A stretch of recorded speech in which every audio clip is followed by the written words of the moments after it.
I believe Dr. Lisa, as Dr. Lisa and also the Honorable Prime Minister has alluded to, we are continuing to find things that evolve. There's an evolution that is evolving within the virus in terms of what we are seeing around the world and also what we're seeing locally. We also have to understand that it's a very fluid situation. What WHO had said earlier to us is that every country should be very agile because it's a very fluid and dynamic situation. We've also seen that around the world, some countries have made and implemented certain strategies. They've lifted certain strategies, they've re-implemented it again. So from our point of view, the advice that we have put forth today in terms of the extension of the quarantine period, in terms of the certain areas that continue in a lockdown, are made so that we can ensure that we safeguard the health of all Fijians in relation to COVID-19. Is there any questions for the Ministry of Health?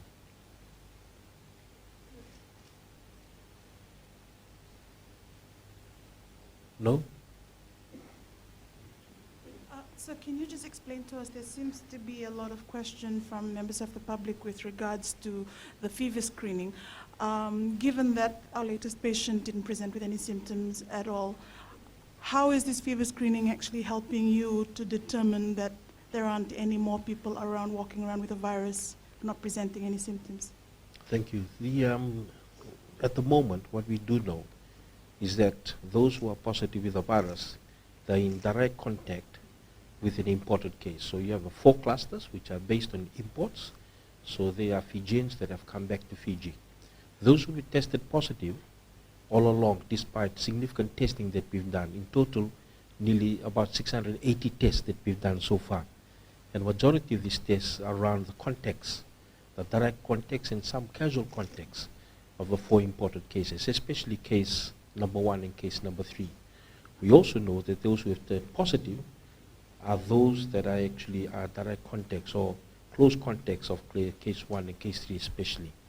And that is the reason why, in terms of the fever clinic, in terms of a mobile clinic that goes out in the community, the questions being asked are, is there anyone at home who has recently come back?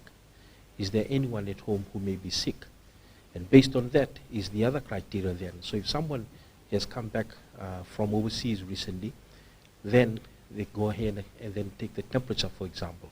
So that's the reasons why we're doing the comprehensive fever screening that we're doing.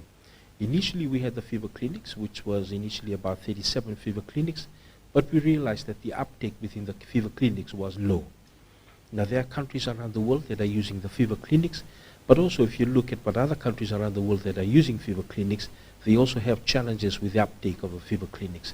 And that's why we made the decision to put boots on the ground to actually go out into the community and try and find out if there's somebody who may have come back, may be sick, or the family would be sick. And that's really what the mobile fever clinics. So you've got the stationary fever clinics, and you also have the mobile fever clinics. And working hand in hand, over the last 2 weeks, because we've done in Lautoka and now in Suva, there have been people who have been identified in both the stationary fever clinic and only a few in the mobile fever clinic. They've had tests and none of them so far have been positive. They've all been negative.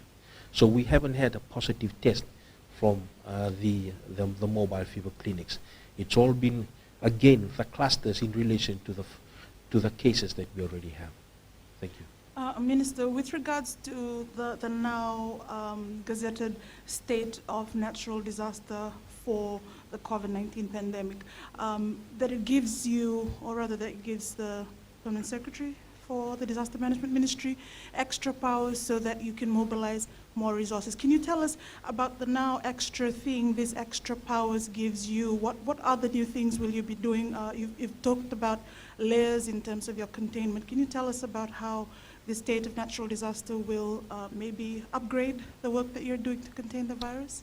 So in essence, I just want to say that what it does is it realizes the fact that this is a significant natural disaster problem in terms of a pandemic that's around the world.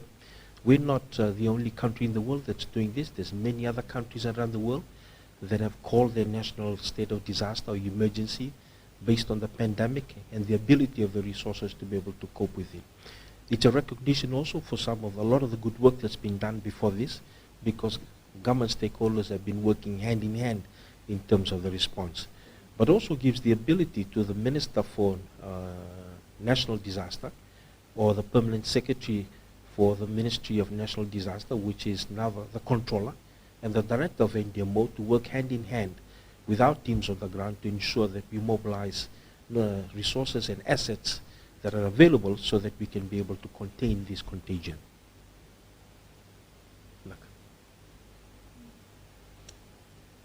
Kelly Vadala from FBC News. My question is to you, Health Minister, just diverting from COVID-19. Received word that the Director for Red Cross says that the volunteers who have been deployed to Kandavu are not allowed to set foot on the island due to leptospirosis cases. Maybe you can just give us a comment on that. We've made it very clear that after a significant cyclone or climatic change event, there are leptos, typhoid, dengue, and dysentery that can become relatively common. We also understand that there have been a few cases in Kandavu. In terms of their decision not to be able to put their volunteers on the ground, is a decision of the organization. As a Ministry of Health, we are doing our work in terms of making sure that we protect the health of all Fijians in the affected areas, making sure that we also do source reduction to try and prevent the increase of these communicable diseases. But again, that's an organizational decision. It doesn't affect what government has set out to do, and whatever we've set out to do, we will do. Nak. So just in terms of contact tracing, you had mentioned that there'll be a need for more contact tracing. What sort of numbers are you looking for these 17 patients? And is the ministry satisfied with the contact tracing of the Soa man from Lambasa? What sort of numbers are we looking at for the contact tracing from him as well? As soon as it was identified that the gentleman in Lambasa was positive, we had our eyes on this gentleman who is now positive, including his family. They've all been part and parcel of this. He's been monitored on a daily basis for his 14 days of quarantine. His families have been, that around him had been told that there were risks in terms of him getting the disease. In terms of his contact tracing, we've been monitoring him all along. So at the moment, we realize that there are others who can be casual contacts. In terms of his close contacts, we have a fair idea of who they are, and they, as I've alluded to, they've already been taken into the isolation facility so that we can then continue to monitor them in close quarters. So just in terms of Fijians living overseas, has there been any indication or any communication with high commissions in Fiji that Fijians living overseas, have they contracted COVID-19? Has there been any indication along those lines? I mean, in terms of different countries and different jurisdictions, in terms of patients that they may have of Fiji origin or those who have Fiji citizens, we understand that there have been numbers, but certainly, in terms of what happens really is our duty of care here in Fiji is to look after everyone who's in Fiji, irrespective of who they are and where they come from. And that's also the expectations that are in these countries that may have Fijians that have the disease. This is a pandemic, and it's a call for all governments to be able to rise to the occasion and look after those who have COVID-19. As far as we're concerned, we're going to look after everyone in Fiji, irrespective of where they come from. Minister, sorry, Leader from MyTV, can you tell us again about the contact tracing for patient 17? How many people had he gotten into contact with? How long have they been in isolation? And are they government monitored isolation facilities, or are they self-isolating in their own homes? And further to that, are you at all worried about the people who were contacts of the first few patients who have now gone past the 14 days and may have been cleared? So going back to your first question, in terms of this patient, there are 6 close contacts that we've been keeping an eye on, and they now have been moved to a isolation facility in which we'll continue to keep an eye on them. But certainly from the perspective of others, as you are aware, our new criteria now is 28 days. So if there have been people that we've been monitoring and they've gone beyond the 28 days, it is as it is. Those who are below the 28 days, as the Honorable Prime Minister has alluded to, will be in close contact with them now. So for example, if somebody is now 16 days and he's arrived back in the country, it's now 16 days, we will be now calling them, we will be monitoring them so that they complete the 28 days. And that will be, for example, in their homes or wherever they are. Respiratory, okay. Yeah. So in terms of those that have been required to self-isolate for 14 days, how does, is the ministry actually monitoring them after the 14 days? Should they fall symptomatic after the 14 days self-isolation? Yeah, thank you. Okay, that's exactly what's just been discussed. In terms of after the 14 days, we'll continue to monitor 28 them. days? Yes, Okay. up to So, 28 and, days. with the extension of the Namboa lockdown, the settlement in Namboa, could you give us a number of the number of families that live within these areas and the number of people?